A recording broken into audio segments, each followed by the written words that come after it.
네, 이번에는 국회 법사위 야당 간사 맡고 계신 더불어민주당 박범계 의원님 모셔서 헌법재판소 선고기일에 어떤 결정이 내려질지 차분히 여쭤보도록 하겠습니다. 네. 어서 오십시오, 의원님. 네, 네, 안녕하세요. 드디어 잡혔습니다. 예, 아기다리 고기다리 던 선고. 4월 4일 11시예요. 예. 왜 4월 4일 11시입니까? 그분들이 잡았으니까 여러분 사이에. 뭔가 많은 함의가 있을 것 같아서 왠지 의원님은 알고 계시지 않을까. 아이고, 예. 예. 뭐 여러 설이 있는데. 예. 예, 어쨌든 모든 헌법재판관들께서 합의를 이루었다 이렇게 봐야 됩니까? 편결을 했다고 보도들이 나오고 예. 그 부분에 대해서 글쎄요 공보관을 통해서 그건 아니다라고 얘기할 성질의 것은 아니지만. 네. 어쨌든 복수의 아주 다수의 언론사들이 편결을 이루었다라고 보도를 하고 있으니까 합의에 이르렀다고 봐야 되겠죠. 그 편결이 끝났다는 것은 어떤 상태라고 봐야 됩니까? 결정은 완성되었다 이렇게 봐야 됩니까? 주문이 나왔다 이렇게. 주문이 봐야 나왔다. 네, 주문이 나왔다. 주문이 나왔다. 주문은 이미 나와 있다. 아, 그럼 오늘 발표하지. 그러게요. 예. 예. 거기에 묘미가 있는 것 같아요. 그러니까 예. 이제 구조를 이제 살펴보면 이제 이건 뭐 판결이라고 쓰시는 분들도 많은데 결정이고요. 예. 헌재는 결정이라고 표현하고 이제 법원에는 이제 판결과 결정이 있고 예. 또 명령이 있고 뭐 그런 등등이 있는데 이건 결정이고 주문이 있고요. 네, 주문에 대한 이유가 있는데. 네. 소위 말해서 주문을 뒷받침하는 법정 의견이라는 게 있고, 네. 그다음에 이제 그 법정 의견의 다른 의견으로서 반대 의견이 있을 수 있고, 네. 그다음에 별개 의견이 있을 수 있고, 네. 또 주문의 법정 의견을 뒷받침하는 보충 의견이 등이 예. 있어요. 예. 이런 등등의 표현들이 있는데 예. 적어도 법정 의견으로 대표되는 주문은 합의가 된 거 아니냐, 예, 편결이 예. 있다는 얘기는. 네. 만약 편결이 있지 않다 하더라도 선고기일이 잡힌 것은 평의의 여러 차례의 결과 주문을 낼 수 있는 정도의 어떤 그런 그 합의, 가설적 합의, 네. 뭐 이런 정도로 봐야 되겠습니다. 그러니까 가설적 합의를 이루었다라고 예. 추단해봄직하다. 예. 예, 예. 그 그거는 정도. 뭐 추단이 아니라 그거는 거의 사실? 거의 맞을 겁니다. 예, 사실이- 그렇지 않고서는 선고기일을 잡을 잡을 수가 없죠. 예. 5대 3이면 잡을 수가 없다. 예. 왜냐하면 그 마은혁 재판관 임명을 하지 않았기 때문에 8대 0으로 결론이 냈을 때 경우에 따라서 이것은 위원을 거듭한 상황이 되어서 5대 3은 아니다. 이렇게 보는 게 맞습니까? 5대 3으로 선고할 수 없다부터 일단 네. 말씀드리면 예.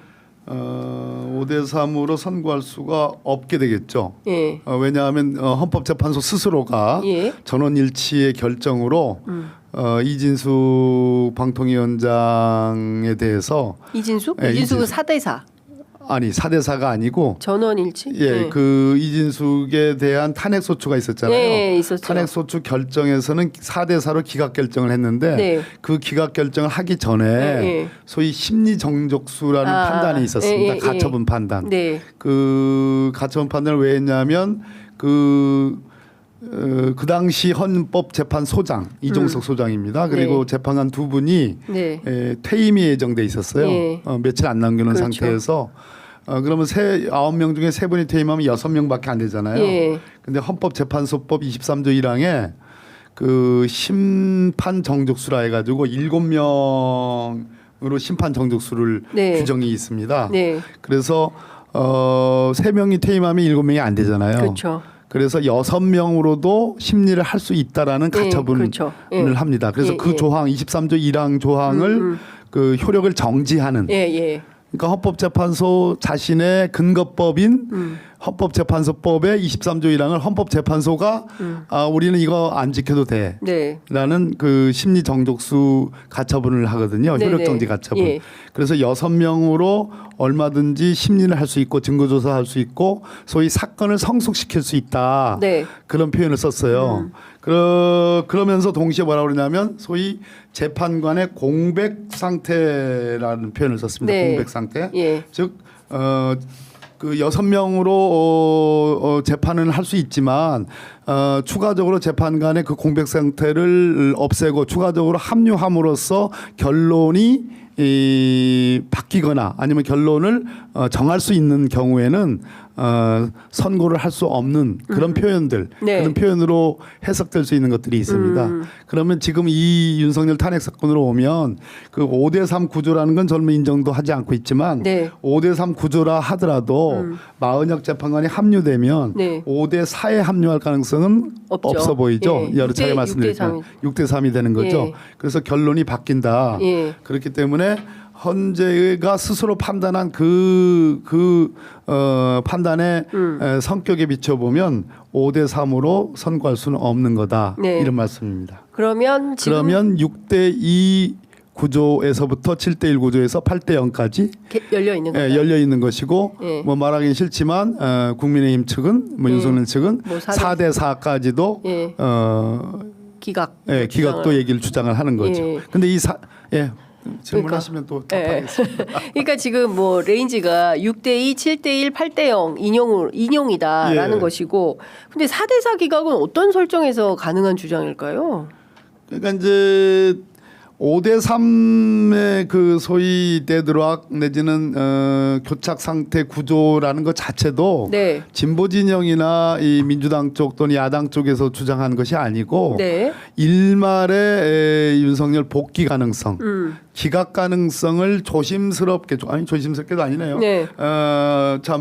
기운차게 기운차게 주장한 사람들이 누구냐면 보수와 윤석열 측과 국민의힘 측이었단 말입니다. 그렇죠. 이것도 예. 조심스럽게 예. 뭐 조심스럽게는 아니네요. 예. 5대3을 얘기하기 시작했어요. 그러니까 이 5대3 얘기를 하니까 세상 사람들이 또 뭐 야당도 뭐 국민들도 말이 되는 소리냐 뭐 이런 측면들이 있었습니다. 그러니까 네. 5대3 구조 자체가 자기들이 볼 때 그나마 희망을 신라 같은 희망을 갖고서 한 얘기거든요. 예. 5대3 구조라는 예, 것 예. 자체가. 무슨 왕창 무슨 엄청난 확신에 차서한 것이 아니라 아니 근데 초반부터 보수 유튜버들은 이 얘기를 끊임없이 했어요. 예, 5대3 했죠. 기각 예, 주장을. 했죠. 서정욱 변호사 이런 사람들. 초반에 그 보수 쪽의 흐름은 5대3 기각 구조라기보다는 각하 구조였습니다. 각하 얘기를 많이 예, 했고요. 예. 물론 이제 전문가 중에는 5대3 전문가라고 자처하는 사람들은 5대3 구조를 얘기했지만 전반적인 흐름은 각하 구조. 근데 네. 각하 구조에 대해서 여러 사람들, 저를 포함해서 여러 사람들이 그게 말이 되느냐 11차례의 변론을 했는데 스스로 이거는 문턱도 못 넘어와. 네. 이거는 뭐 각하감이야. 네. 라고 하는 것은 말도 안 된다. 재판을 그렇게 진행해온 8명의 재판관, 주심 재판관, 또 소장 재판관 이런 분들이 진행해온 그 역사를 뒤엎는 거기 때문에 그건 불가능한 거고 역시 내란과 내란죄의 문제에 있어서도 그는 이미 헌법재판소에서 죄는 우리가 판단하니까 내란죄를 처리해도 된다라는 그런 뭐 안내까지는 아니지만 그런 어떤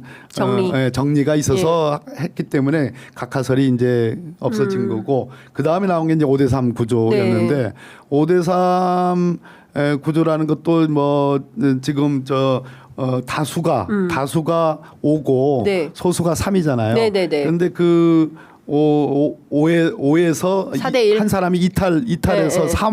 3 쪽으로 갈 간다는 거다. 얘기잖아요. 김복형 재판관이 저 3쪽으로 가서 4대4 기각이다. 5대3 구조에서는 김복형 재판관이 아니고요. 네.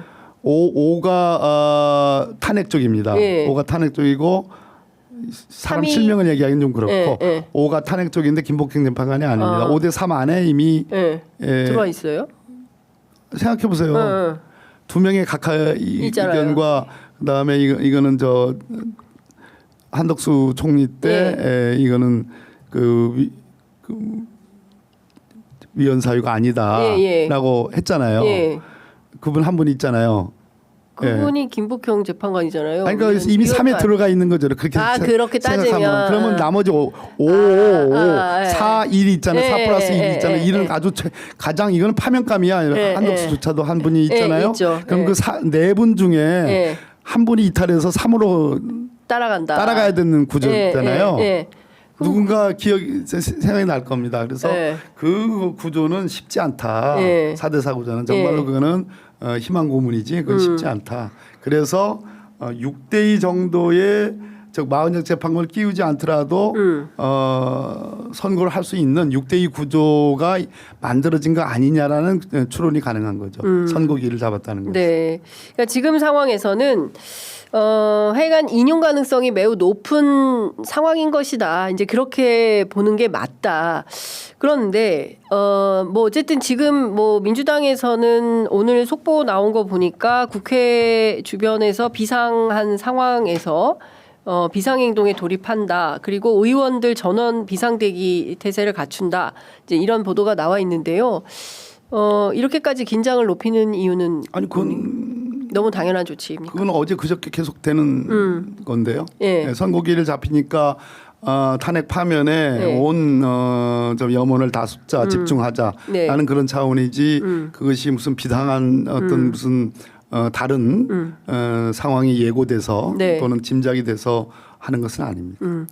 그런데 실제로 초반부터 이것은 정상적인 법관 또 법조인이라면 8대 0으로 인용하지 않고는 도저히 쓸 수가 없다. 기각 사유를 뭐라고 쓸 거냐 불가하다. 이제 이런 말씀 많이 해주셨잖아요. 근데 이 기조가 흔들려서 소위 이제 SBS의 5대3 데드락까지 나오기에 어떤 요소들이 가장 크게 작용을 했다. 이렇게 봐야 됩니까? 뭔가 흔들린 거죠. 헌재 내부가.